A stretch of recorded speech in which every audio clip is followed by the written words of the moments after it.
मालती चौहान के सपोर्ट में आए किन्नर समाज, बोले हम लोग मालती चौहान को इंसाफ दिलवाएंगे और अगर इंसाफ नहीं मिला तो हाईवे जाम करेंगे।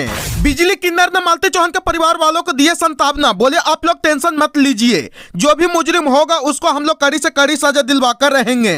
राधिका लड़की के चक्कर में विष्णु राज मालती चौहान का जान लिया है, उसको फांसी का सजा होना चाहिए। अगर मालती चौहान को इंसाफ नहीं मिला तो हम लोग किन्नर समाज मोहाली थाना को तहस नहस कर देंगे, अपनी जान दे देंगे, मगर मालती के परिवार वालों को इंसाफ दिलवाकर रहेंगे।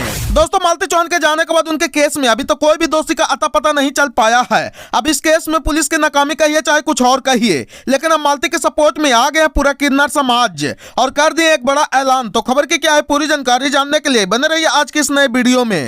दोस्तों, दरअसल मामला यह है कि मालती चौहान को इस दुनिया से जाने के बाद उनके केस में अभी तक दोषी का खुलासा नहीं हो पाया है कि मालती चौहान का दोषी कौन है। इसको आप लोग पुलिस की नाकामी कहिए चाहे कुछ और कहिए, बाकी सत्य यही है कि मालती चौहान का असली गुनहगार कौन है इसको पता लगाने में अभी पुलिस भी पूरी तरह से असमर्थ है। लेकिन अब इसी चीज को देखते हुए मालती चौहान का सपोर्ट करने के लिए, मालती चौहान को इंसाफ दिलवाने के लिए अब आ गए पूरा किन्नर समाज और कर दिए मोहाली थाना के खिलाफ बड़ा ऐलान।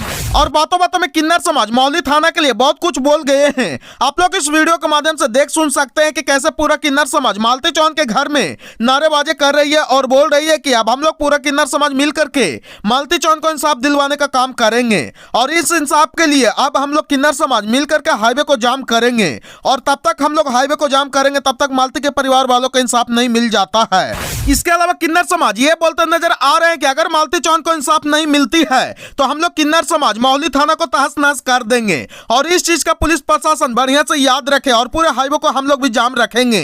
और किन्नर समाज बोल रहे हैं कि हम लोग के पीछे रोने वाला कोई नहीं है, इसलिए हम लोग मर जाएंगे लेकिन मालती चौहान को इंसाफ दिलवाकर रहेंगे। और पूरा चिल्ला चिल्ला करके किन्नर समाज बोल रहे हैं कि दोषी कोई और नहीं बल्कि उसका पति विष्णु राज ही है और उसको कड़ी से कड़ी सजा मिलनी चाहिए। इसके बाद एक बिजली किन्नर बोल रही है कि इस केस में पुलिस भी ढिलाई देते हुए नजर आ रही है, क्योंकि तहरीर में नाम 4 आदमी को दिया गया था तो उसमें से 3 आदमी अभी तक फरार क्यों है, जिसका नाम है अर्जुन वर्मा, राधिका राज, राहुल चौरसिया। इन सबको पुलिस क्यों नहीं अरेस्ट कर रही है और इन सबसे पुलिस क्यों नहीं पूछताछ कर रही है। कहीं ना कहीं इस केस में पुलिस प्रशासन भी खोखली होते हुए दिखाई दे रही है। इसके बाद पूरा किन्नर समाज बोलने लगे कि जिस राधिका लड़की की वजह से विष्णु राज मालती चौहान को जान ली है वो अभी तक गिरफ्तार क्यों नहीं हुआ है, जबकि राधिका लड़की का नाम FIR कॉपी पर भी दिया गया है। और बोली कि जब तक अब हम लोग पीछे अपना कदम नहीं कर देते हैं तब तक मालती चौहान के परिवार वालों को इंसाफ नहीं मिल जाता है। और बोली कि आप लोग लाख कर लो झूठ का दबाना, लेकिन याद रखना एक दिन सच्चाई बाहर आ ही जाती है। और दोस्तों, आपको बता दें कि मालती चौहान अपने पति विष्णु राज के घर में पंखे से लटककर फांसी लगा ली थी, जिसके कारण सोशल मीडिया पर इतना ज्यादा सनसनी फैला हुआ है और इन दोनों पति पत्नी में लगातार 20 दिनों से विवाद चल रहा था, जिसके कारण मालती चौहान का मौत का शक विष्णु राज पर जताया जा रहा है। तो आप लोग कमेंट करके बताइए कि मालती चौहान के मौत का असली जिम्मेदार कौन है।